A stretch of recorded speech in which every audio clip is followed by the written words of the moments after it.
About suffering, they were never wrong, the old masters. How well they understood its human position, how it takes place while someone else is eating or opening a window or just walking dully along. How, when the aged are reverently, passionately waiting for the miraculous birth, there always must be children who did not specifically want it to happen, skating on a pond at the edge of the wood. They never forgot that even the dreadful martyrdom must run its course. Anyhow, in a corner, some untidy spot, where the dogs go on their doggy life and the torturer's horse scratches its innocent behind on a tree.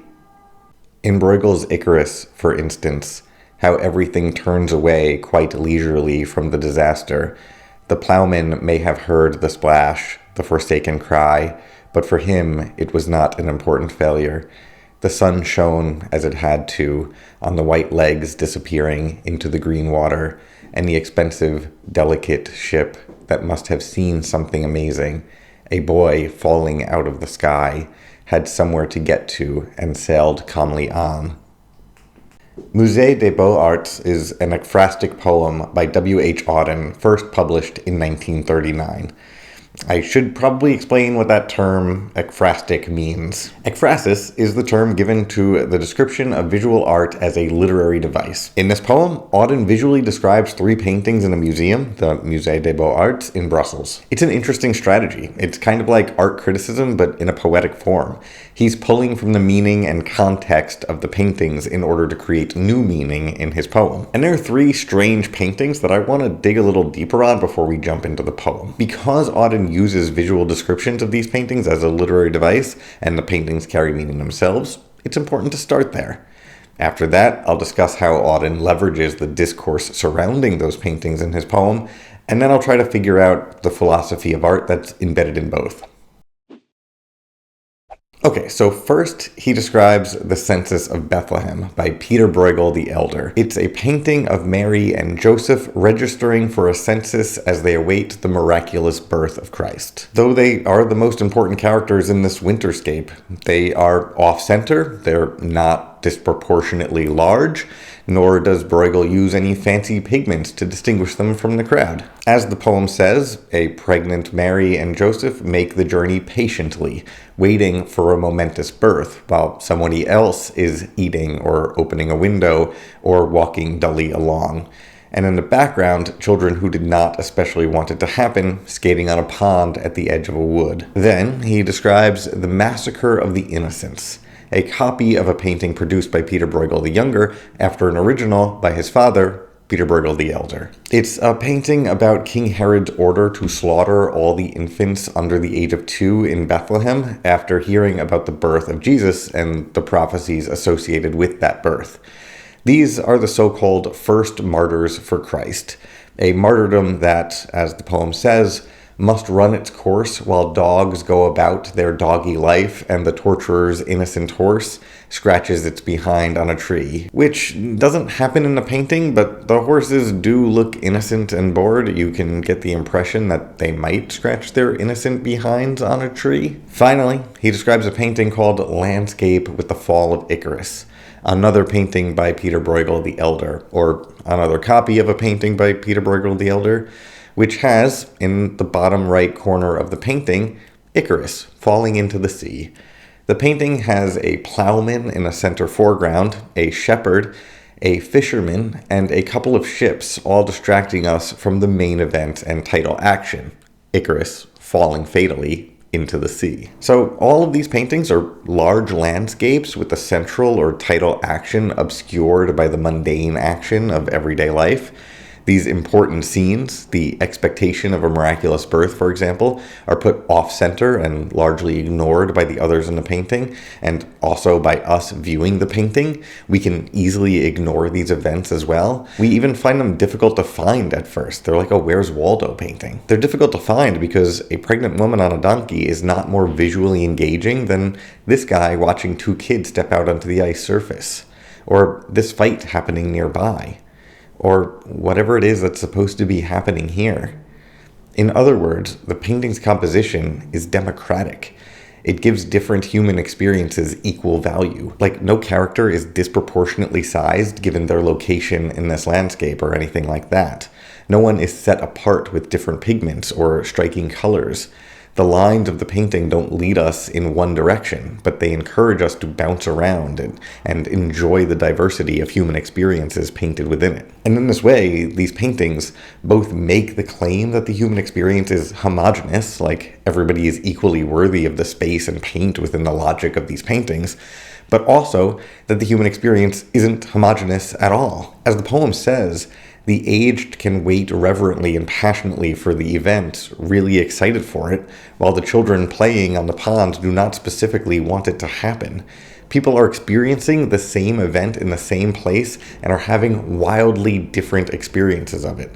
Some need to work, some need to play, some can patiently wait, and some can't. These biblical events, and mythological events in the case of Icarus, take place outside of their reputation and the significance that they have acquired through the discourse surrounding them over the years. They appear without the prestige or cultural value that we associate with those events. They don't appear within a context that gives them value above other experiences. And that brings me to something else these paintings have in common. They're all anachronistic. They all condense time so that each painting can both contain a story from the past and the stories of people in Bruegel's 17th century Flanders. So not only do these stories exist outside of their discursive significance, they exist outside of their historical time period. The boundaries of time and place collapse to put these events alongside Bruegel's Flanders. The Massacre of the Innocents might be the clearest example of this in the bunch of paintings we've discussed. In that painting, you see the red coats of the Spanish army during the 80 Years' War, a war for Dutch independence, and the Spanish soldiers are marching into a snowy town with architecture from 17th century Flanders. But this iteration of Flanders is enacting the biblical story of infants being murdered to prevent the fulfillment of a prophecy in the Bible. So the biblical martyrdom of the innocents during the time of King Herod is linked to the martyrdom of civilians during the 80 Years' War. The real people surrounding the painter are coupled with the religious significance of innocents martyred in the Bible. Similarly, Mary and Joseph travel to the census in Bethlehem within a Dutch landscape, and Icarus falls into the sea as a 17th century sailboat floats by. So again, this stresses the homogeneity of the human experience, that children suffered in the time of Christ, and they suffer still today. That people wait expectantly for salvation in the time of Christ, just as they wait for it today. That big events go unnoticed in the time of Icarus, and big events go unnoticed today. And obviously, by today, I mean both 17th century Flanders and literally today, because I can collapse time as well. There are lots of art historical reasons for these kinds of themes to be important for Bruegel and his audience. He was painting during the Northern Renaissance, during the Reformation, when the single story of religious faith promoted by the Catholic Church in Western Europe was under attack. He was painting during the rise of national identities and market economies, when merchants were using ships to sail across oceans and sometimes gaining more wealth than the noble class that traditionally monopolized power and wealth. He was painting when the system of governance managed by the Holy Roman Empire was falling apart. So many of the structures that may have universalized or centered a particular societal focus, like Catholicism or the Holy Roman Empire, they no longer had the coercive normalizing force that could direct everyone's attention on a single story of Mary or innocence or Icarus. The concepts of individual identity and individual experience were important themes for Bruegel and his contemporaries. It seems topical for us as well. New technologies like the printing press or the social internet, decentering traditional spaces of power and influence, and the increasing importance of individual contexts. It was true back then, it's true right now. It's easy to collapse time. So now that we've got a bit of context about these paintings, let's turn our attention back to the poem to see how Auden uses them. The first line is incredible. About suffering, they were never wrong, the old masters. Look at the syntax of this thing. It begins with the object of the sentence, suffering, and then gives us the subject, they. But they is an ambiguous pronoun that isn't defined until the next line. Old masters. So this line says, the old masters were never wrong about suffering. But Auden doesn't say it like that. He begins with suffering. That is the subject of his poem. How well they understood its human position. That's another strange line, applying spatial language to an abstract concept. How well the old masters understood the human position of suffering. Suffering has a human position. It is located in the human. So these first 3 lines, they all have something in common beyond their unusual syntax. They all contain exactly 10 syllables each. That's the standard length in English language poetry.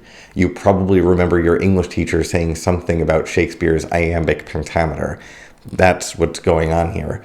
Auden is using a predictable and traditional English meter for the first 3 lines of his poem. But then this 4th line comes in, and that disrupts all of this stuff. It just keeps on going. It goes on for 17 syllables. It just keeps walking dully along, similar to the events of this line. And you gotta love it when the structure of a poem matches the meaning of the poem. And the 3 activities in that 17-syllable line are so mundane, so commonplace, and the line goes on for so much longer than it's expected to, that it does at least 2 interesting things. First, the dullness of the activities isolates the A rhyme of the poem. When I say A rhyme, I mean the rhyme associated with the first line of the poem. In this case, the word is wrong in that first line, and it rhymes with along in the 4th line.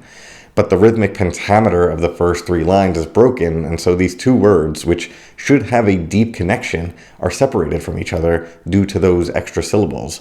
They're prevented from finding each other by the random events of that day-to-day life. And in a poem about isolated perspectives and subjective experience, the separation of words that should have a meaningful phonetic relationship to each other, that's significant. Again, you gotta love it when the structure matches the meaning. And I'll talk more about those themes later. And the second interesting thing that this line does is that it suggests an infinite number of mundane activities. There are any number of activities similar to this in the painting, but also in everyday life. They're so common that they collapse time similar to the way that the anachronisms in Bruegel's paintings do. Eating, opening a window, walking dully along, they all happened in the time of Christ. They all happened in the time of Bruegel. They all happened in the time of Auden, and they're still happening today.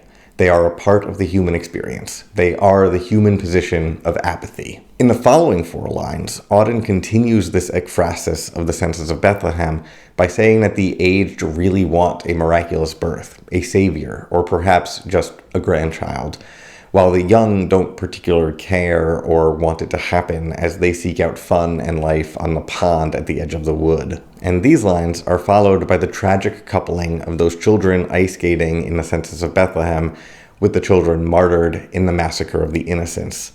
The dreadful martyrdom of children must run its course, the poem says, while in a corner, some untidy spot, the natural world continues to be both innocent and apathetic, which I think forces the question of whether or not this is possible for the human participants of these paintings. Can the human position be simultaneously innocent and apathetic? Can they live their human lives in the way the dog lives its doggy life without feeling guilty of the sin of apathy? I don't know. We'll return to that after we read more of the poem. It's also worth noting that the word tree in the 13th line completes the E rhyme from the 6th line. That's a long time to wait for a rhyme. The rhymes here seem random. Words with sympathetic sounds are sometimes placed in proximity with each other and other times alienated from each other, as with bee and tree, or earlier wrong and along. After the horse scratches its behind on that tree, the poem starts a new stanza, and the rest of it describes and analyzes Bruegel's landscape with the fall of Icarus. He describes how the entire movement of the painting, the plowmen and the ships specifically, move away from the tragedy of Icarus. They turn, as he says, quite leisurely away.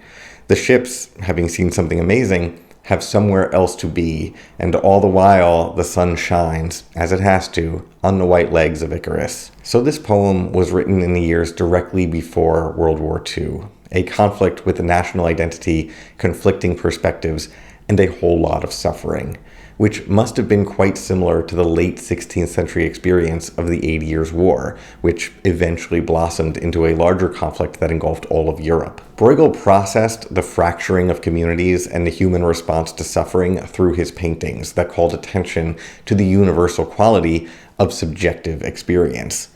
Auden did the same in his poetry.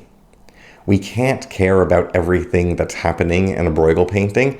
Our eyes move around and it's difficult to focus on any one scene within the composition. And one way of interpreting these paintings then is to point out our fractured attention, to be aware of our apathy to the events that we are not currently focused on as we look at these paintings. Auden, in his poem, interprets these paintings through that lens of apathy, a necessary kind of apathy. Auden once said, while discussing the role that art plays in politics, that the political history of the world would have been the same if not a poem had been written, not a picture painted, or a bar of music composed.